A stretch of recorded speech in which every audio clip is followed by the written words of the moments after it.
வணக்கம் நண்பர்களே, உங்களை மீண்டும் சந்திப்பதிலே பெருமகிழ்ச்சி அடைகிறேன். இந்த சேனலை இதுவரைக்கும் பார்க்காம முதலில் பார்ப்பவர்களுக்கு ப்ளீஸ் கைண்ட்லி சப்ஸ்கிரைப். ஏற்கனவே நாங்கள் சப்ஸ்கிரிப்ஷன்லாம் பண்ணிட்டோங்க. ஷேர் பண்ணுங்கள் சார், கமெண்ட் பண்ணுங்கள் சார், லைக் பண்ணுங்கள் சார். தொடர்ந்து நான் புதிய காணொலிகள் தருவதற்கு உங்களுடைய இந்த செயல்கள் எனக்கு ஊக்கமாக இருக்கும் என்பதை தெரிவித்துக் கொள்கிறேன். நாமும் இந்த காணொலியில் குபேரன் அப்படிங்கிறவர் யார், அவர்கிட்ட இப்படி இவ்வளவு சமிருத்தியான பணவரவு வந்தது அப்படின்னு பார்க்க போகிறோம். குபேர நிதினா என்ன அப்படின்னு புரிந்து கொள்ள போகிறோம். தொடர்ந்து காணொலியை பாருங்கள். நார்மலாக இது யாருக்கும் அவ்வளோ விவரமாக தெரிவதில்லை, அதனால் கொஞ்சம் ஆராய்ச்சி செய்து எடுக்க வேண்டியதாக இருந்தது. தேடி கண்டுபிடித்து உங்களுக்கு பரிந்துரைக்கிறேன். துளசிதாசர் அப்படின்ற நமக்கு அனுமன் சாலிசான்னு 40 பாட்டு இருக்கு. அதில் அஷ்டசித்தி நவநிதிக்கே தாசா அப்படின்னு சொல்லிட்டு போயிட்டாங்க. அஷ்ட சித்தி நவநிதி அப்படின்னு சொல்லக்கூடிய நிதியில் 8 நிதி யார்கிட்ட இருக்குன்னாக்க இந்த குபேரன்கிட்ட தான் இருக்கு. ஷட் நிதி அப்படின்னு சொல்லுவோம். அப்போது 8 விதமான நிதிகள் முதல்ல வைத்துக் கொண்டிருக்கிறார் அப்படின்றதும், இவர் எப்படி குபேரன் ஆனார், இவர் யார் உண்மையிலேயே அப்படிங்கிறதும், இந்த சுவையான தவையல்னால இவர் எப்படி அஷ்டதிக்கில் இருக்கக்கூடிய ஒரு பாலகனாக இவர் மாறினார் அப்படிங்கிறதும் நம்ம பார்க்க போகிறோம். இந்த காணொலியில் தொடர்ந்து காணொலியை பார்ப்போம். குபேரன் அப்படிங்கிறதுக்கு முன்னாடி யார் இருந்தார்னா வைஸ்ரவணன் அப்படிங்கிற பேரில் இலங்கைக்கு ராஜாவாக இருந்தார். ராவணன் அப்படிங்கிற இலங்கை அதிபதின்னு வரக்கூடியவர் இவரை அடித்து விரட்டுறார். இவர் தோத்துட்டு எல்லாத்தையும் விட்டுட்டு வந்துடுறார். வந்தவர் இவருக்கு ஒன்றும் புரியல. நேரம் எங்கே போகலான்னு போயிட்டே இருந்தார். காசி பார்த்தார். அழகாக ரம்யமாக இருந்தது. அவருக்கு அங்கே உட்காந்துட்டார். காசி அவர் மனதை பிடித்ததுனால அங்கே தியானம் பண்ண ஆரம்பிச்சிட்டார். உட்காந்து அப்படியே தியானம் பண்ணுறார். ஒரு நாள் 2 நாள் இல்லை, 800 வருடங்கள் அப்படி இருந்தாராம். அப்படியே அமைதியாக அங்கேயே தியானம் பண்ணுறார். எல்லாரும் பார்க்குறாங்க, ஏதோ தியானம் பண்ணிட்டு இருக்காங்கன்னு போயிட்டாங்க. யாரும் ஒன்றும் கண்டுக்கலை. ஆனால் ஒரு ஸ்டேஜுக்கு அப்புறம் அந்த தியானத்துடைய அந்த பவர், தவத்தின் பலன் அப்படின்னு பார்த்தீங்கன்னா கைலாயத்தை சூடு பண்ணுதான். யார் இது ரொம்ப காலமாக தபஸ் பண்ணிட்டு இருக்கிறாங்களேன்னு சிவபார்வதிக்கு ஒரு உத்வேகம் வந்து பார்க்கணுன்னு வராங்களாம். வரும்போது இவர் கண்ணு முழிச்சு பார்க்கணும். இப்போ குழந்தைய எழுந்துக்கும் அப்படின்னு எழுப்பி போடுறாரு. என்ன வேணும், எனக்கு அதெல்லாம் தெரியாது, நான் இருக்கேன் அப்படிங்கிறார் இவர். யார் அது? ஒரு பிரதி உபகாரமும் கேட்காம நீங்கள் தவஸ் பண்ணிட்டு இருக்கேன்னா இதுவே ஆச்சரியமாக இருக்கு. அவன் என்கிட்ட வரம் கேட்பான், என்ன வரம் கேட்கறதுனே இல்லாமல் நீ தபஸ் பண்ணுறேன்னா நீ ஆச்சரியமான பிறவி அப்படின்னு சிவசகான்னு ஆயிடுறார். சிவனுக்கு பிடிச்சி போயிடுறான், ஃப்ரெண்ட் ஆகிடுறார், சிவனோட ஃப்ரெண்ட் ஆகிடுறாரு. அது அலாதியான பிறவியாக இருக்கே. சரி, இது இந்த குவாலிட்டிக்காகவே உன்னை வந்து அஷ்டதிக்கில் வடகிழக்கு குபேர மூளை உண்டு அப்படின்ட்டார். உன் மூளை தான் அதுதான், அந்த மூளை உண்டு அப்படின்ட்டார். உன் பேர் இன்னிலும் குபேரன் அப்படின்ட்டார். ஒன்னதோட இல்லை, லக்ஷ்மி தாயாருடைய அசிஸ்டன்ட் நீ தான். இனிமேல் நிதி போக்குவரத்து எல்லாத்தையும் நீ உங்கள் கையில் வச்சுக்கோ, நீ எல்லாத்தையும் பார்த்துக்கோ அப்படின்ட்டார். இதுதான் புராணத்தில் ஒரு குபேரன் உருவான கதை அப்படின்னு சொல்லக்கூடியது காட்டு. அப்போ இவர் அங்கே உட்கார்ந்துருக்கார். எத்தனை விதமான நிதி சொன்னேன்? 8 விதமான நிதி, ஷட் நிதி வைத்துக் கொண்டிருக்கிறார். பத்மநிதி அப்படிங்கிறது. பத்மம்னா தாமரை. தாமரை போன்ற அழகும் செல்வமும் உடைய நிதிகள் எல்லாம் பத்மநிதி. இது புனிதமாக ஆன்மீக செல்வத்தை குறிக்கிறது. லோட்டஸ் அப்படின்னு சகசிராரம் அப்படின்னு சொல்ல தாமரை மலருது இல்லைங்களா, அந்த தாமரை மலருது பத்மநிதி அப்படின்னு சொல்லக்கூடியது.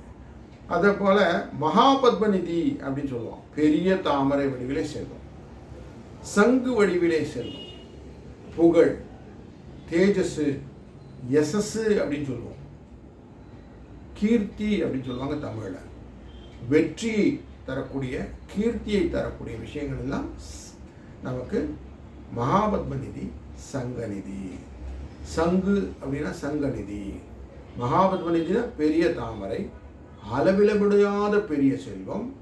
சங்க நிதினா சங்கு போன்ற வடிவில் இருக்கக்கூடியது இது புகழ், யசஸ். மகர நிதி, மகர நிதினா கடல்ல வாழக்கூடிய உயிர்களுக்கு மகரன்னு பேர். அப்படி கடல் வாழ் உயிர் போன்ற வடிவங்கள் உள்ளதெல்லாம் நமக்கு நீர்சார் செல்வங்கள். நிலம், நீர் அப்படின்னு சொல்லக்கூடியது நெய்தல் அப்படின்னு சொல்லுவோம் இல்லையா, அந்த விஷயங்கள் இதெல்லாம் வணிகத்திலே வளர்ச்சியை கொடுப்பதாக இருக்கும். அதனால அந்த நிதியும் மகர நிதியும் இவர் தான் வச்சுருக்கார்.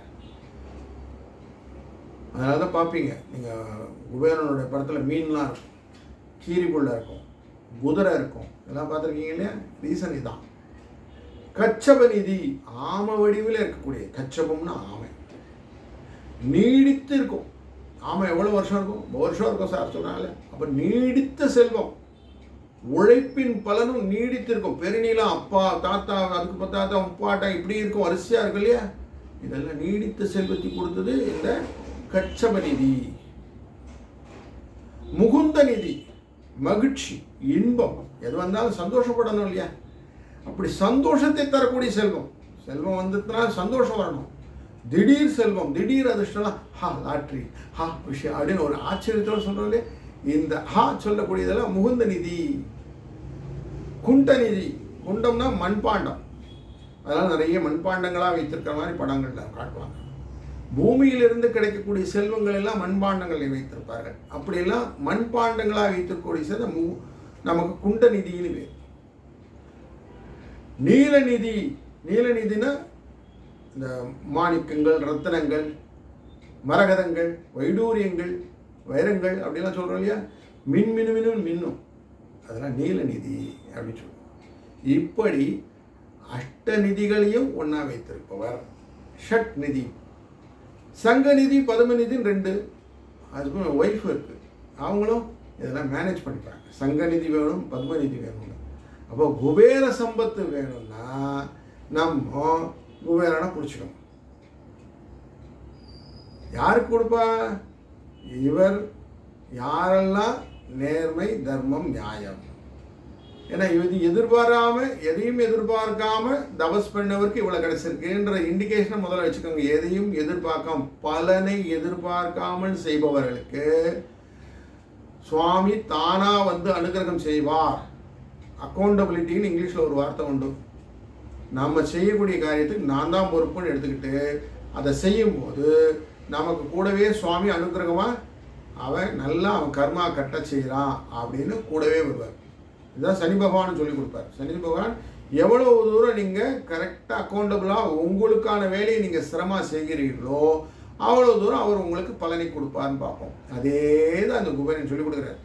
நீங்கள் எவ்வளவு தூரம் உங்கள் காரியத்தை ஒழுங்காக செய்கிறீர்களோ, உங்கள் மனசாட்சிக்கு விரோதம் இல்லாமல் செய்கிறீர்களோ, எந்த பிரதிபலன்கள்னு சொல்லுவோம், எதிர்பார்ப்புகள்னு சொல்லுவோம், அந்த எதிர்பார்ப்புகளே இல்லாமல் இருக்கிறீர்களோ அன்று உங்களுக்கு அனைத்து விதமான செல்வங்களும் வந்து சேரும். ரிசர்வேஷன் வச்சுக்கிட்டா தான் பிரச்சனை. அந்த ரிசர்வேஷனே வாண்டாம் மைண்ட்லன்றது. இதுதான் ரொம்ப கரெக்டாக சொல்லக்கூடிய விஷயம். அப்போது ஒரு செல்வத்தை மட்டும் சொல்ல, எல்லா விதத்துலையும் சொல்கிறார். செல்வம்னா அறிவு, ஆரோக்கியம், ஆன்மீக வளர்ச்சி, இப்படி எல்லாத்தையும் சேர்ந்து தான் செல்வம். ஜஸ்ட் ஒரு செல்வம்னா உனக்கு பைசா மட்டும் இல்லை, கல்வி செல்வம், குழந்தை செல்வம் அப்படின்னு எல்லா விதமும் சகல ஐஸ்வர்யங்கள்னு வார்த்தை.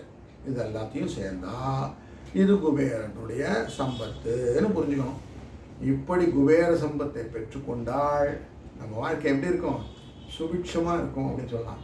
நான் நல்ல கார் வாங்கிட்டேன் சார், ஆனால் பார்த்தீங்கன்னா நான் ஃப்ரெண்டு வீட்டுக்கு போகணும்னு பார்க்குறேன், அந்த ஃப்ரெண்டு வீட்டில் ரோடே சரியில்லை அப்படின்னா அந்த கார்னால் பிரயோஜனம் உண்டா?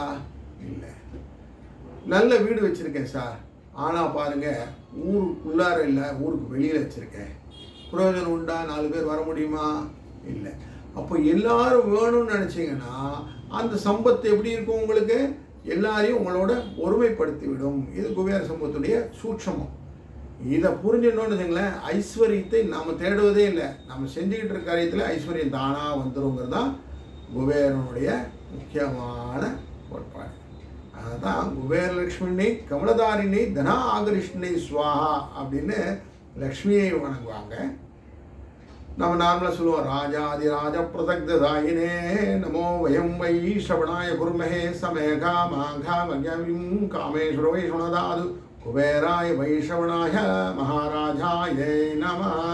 அந்த வைஸ்ரவணன் அப்படிங்கிற பேரை சொல்லி நீதான் இப்படி இருக்க இறை அருளாலே எனக்கு எல்லாத்தையும் பெற்றுத்தருகன்னு சொல்லக்கூடிய இந்த வார்த்தையை நம்ம நார்மலாக இந்த கற்பூர ஆர்த்தியெல்லாம் சொல்கிறோம் இல்லையா, இதுதான் குபேரனை சம்பந்தப்படுத்தி கொண்டே வருவது. அப்படி சம்மந்தப்படுத்தும் போது நான் என்ன சொல்லணும், நான் எதையும் பிரதிபலனாக எதிர்பார்க்கவில்லை, நீ எனக்கு எல்லா ஹெல்ப்பும் பண்ணுங்க அப்படின்னு சேர்த்து சொல்லணும். பிரதிபலனாக எதனா கேட்கறது நார்மலாக எல்லாத்தையும் சமகம்னு சொல்லி இருக்கு இல்லையா, ருத்ரத்துக்கு அப்புறம் இதெல்லாம் அவனை சஞ்சமே மயச்சமே பிரயஞ்சமேன்னு ஆரம்பிச்சிருவோம். இதெல்லாம் ஓணுன்னு கேட்காம நீ என்ன கொடுத்தாலும் நீ நல்லதான் செய்வ, அதுவே போதும் எனக்கு அப்படின்னு வேண்டுறது தான் இந்த குபேரனுடைய அம்சத்தில் நம்ம புரிஞ்சிக்க வேண்டியது. இதை நல்லா புரிஞ்சுக்கிட்டு யார் ஒருவர் அதை நடைமுறைப்படுத்துகிறார்களோ அவர்கள் வாழ்விலே மேன்மேலும் உயர்ந்து எப்படி சுவாமி அவருக்கு வடகிழக்கு திசையை குபேர மூலையாக கொடுத்தாரோ, யார் வேண்டா நம்ம கூட அப்படி கொடுக்கலாம் இல்லைங்களா. அதனால் அதற்கான வாய்ப்போடையும் வரத்தையும் கேட்டு பெறுவோம். வாழ்க வளத்துடன்.